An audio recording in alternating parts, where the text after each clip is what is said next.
रात का अंधेरा, एक सुनसान पुल और पुल के नीचे पड़ी एक ऐसी बोरी जिसे देखकर जंगल में गश्त कर रहे फॉरेस्ट गार्ड के भी हाथ कांप गए। बोरी से उठ रही थी सड़ांग, इतनी तेज कि कुछ पल वहां खड़ा रहना भी मुश्किल था। लेकिन असली खौफ तब शुरू हुआ दोस्तों, जब पुलिस ने उस बोरी को खोला। अंदर एक इंसान की लाश थी, सड़ी हुई, गली हुई, पहचान पूरी तरीके से मिट चुकी थी। चेहरे पर टेप था, हाथ पैर बंधे हुए थे और शरीर को इस तरह से मोड़कर पैक किया गया था जैसे कोई इंसान नहीं बल्कि कोई सामान फेंका गया हो।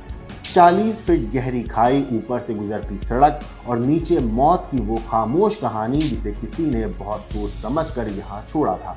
लेकिन सवाल ये था कि आखिर कौन था वो शख्स, उसे इतनी बेरहमी से क्यों मारा गया, और सबसे बड़ा सवाल, अगर हत्या कहीं और हुई थी तो लाश यहाँ क्यों फेंकी गई। पुलिस के लिए ये मामला किसी ब्लाइंड मर्डर से कम नहीं था। ना कोई पहचान, ना कोई मोबाइल फोन, ना कोई ऐसा सुराग जिससे मरहूम तक पहुंचा जा सके। सिर्फ एक बोरी थी, एक बैग था और उस बैग के अंदर रखी हुई मामूली चीजें, जूते, एक कंघी और एक बच्चे की कॉपी। अब सोचिए, जिस केस में लाश की पहचान तक नहीं हो पा रही थी, वहां एक बच्चे की कॉपी आखिर क्या कर सकती थी। लेकिन यही कॉपी इस पूरे कत्ल की सबसे बड़ी गवाह बनने वाली थी, क्योंकि उस कॉपी के पन्नों में छिपा था एक ऐसा राज जो पुलिस को सीधे एक घर तक ले जाने वाला था। एक ऐसा घर जहां बाहर से सब कुछ सामान्य दिख रहा था, लेकिन दीवारों के अंदर दफन थी मोहब्बत, जलन, धोखा और खून की ऐसी कहानी जिसने कई जिलों की पुलिस को हिला दिया। सोशल मीडिया पर शुरू हुई एक दोस्ती धीरे धीरे प्यार में बदल जाती है। फिर उसी प्यार में आई एक तीसरे इंसान की एंट्री, और उसके बाद शुरू होता है एक ऐसा खेल जिसमें रिश्ते भी थे, लालच भी थी, जुनून भी था और मौत की प्लानिंग भी थी। एक तरफ बचपन का प्यार, दूसरी तरफ सोशल मीडिया वाला प्यार और बीच में फंसी एक महिला जिसकी जिंदगी बाहर से जितनी ग्लैमरस दिखती थी, अंदर से उतनी ही खतरनाक बन चुकी थी। लेकिन शायद आरोपियों ने एक गलती कर दी। उन्होंने सोचा था कि लाश को 200 किलोमीटर दूर फेंक देने से पुलिस कभी सच तक नहीं पहुंच पाएगी। उन्होंने खून के निशान मिटा दिए, शव पैक कर दिया, जिला बदल दिया, कहानी बदल दी। लेकिन कहते हैं ना, कातिल कितना भी शातिर तरीके से क्यों ना कत्ल कर जाए, सच आपके पीछे कोई ना कोई निशान जरूर छोड़ देता है। और इस बार वो निशान बना एक बच्चे की कॉपी, और उसी कॉपी के जरिए पुलिस कातिल तक पहुंची। क्या ही कहानी मैं आपको आगे तफसील से बताऊंगा, वीडियो को अंत तक जरूर देखिएगा।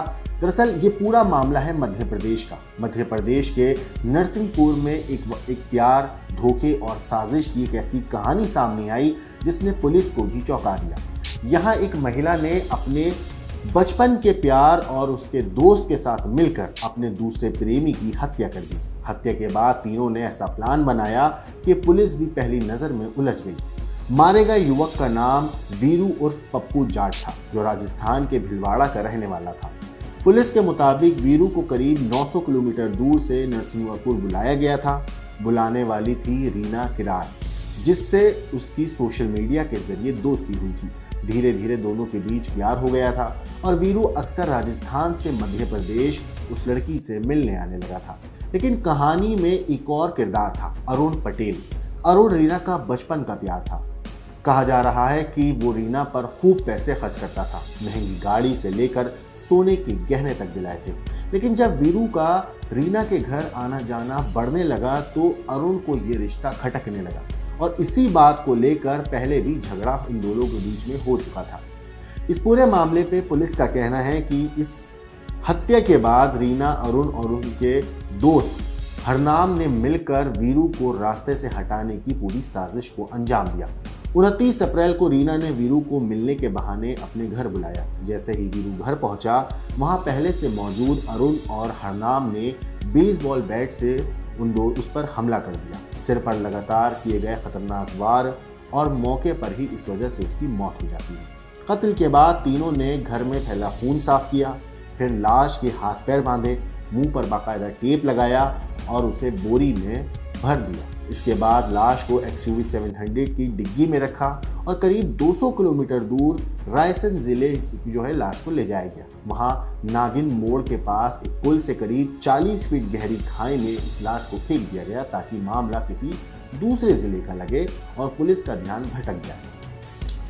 7 मई को फॉरेस्ट गार्ड की नजर खाई में पड़ी एक संदिग्ध बोरी पर पड़ती है। पुलिस पहुंची तो अंदर से सड़ी गली लाश मिली। लाश की पहचान करना मुश्किल था, लेकिन वहीं पड़ा था एक बैग। अब पूरी कहानी का ये बैग जो था सबसे बड़ा सुराग बन गया था। बैग में जूते थे, कंघी थी और एक बच्चे की कॉपी मिली थी। पुलिस ने जब कॉपी देखी तो उसमें एक शिक्षक की, एक टीचर की लिखावट नजर आई और इसी सुराग के सहारे जांच नरसिंहपुर के साईखेड़ा इलाके तक पहुंच गई।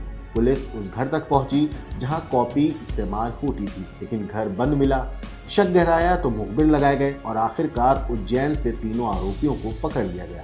शुरुआत में आरोपी पुलिस को लगातार गुमराह कर रहे थे, लेकिन जब पुलिस ने अपने तरीके से पूछा, यानी कि सख्ती और मनोवैज्ञानिक जब तरीके से पूछताछ हुई तो तीनों टूट गए और इन्होंने अपना जुर्म कबूल कर लिया कि प्यार, जलन और रिश्ते के विवाद में मिलकर वीरू जाट का कत्ल किया था।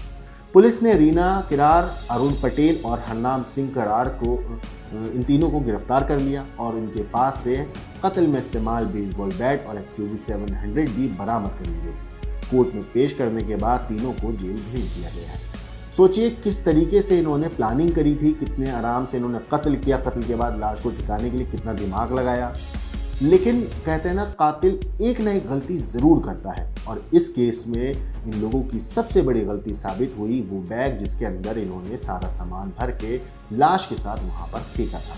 इन्हें शायद इस बात का अंदाजा नहीं था कि कॉपी इस कत्ल की सबसे बड़ा सुराग बनकर सामने आएगी और किस तरीके से इस कॉपी ने अब इन कातिलों को जेल की सलाखों के पीछे पहुंचा दिया। एक छोटा सा सबूत किस तरह, एक छोटा सा सुराग किस तरह कातिलों को जेल के पीछे पहुंचा सकता है, ये केस इस बात की बहुत बड़ी मिसाल है। इस पूरी चीज़ के ऊपर आपकी जो कुछ राय है कमेंट करके ज़रूर बताइएगा।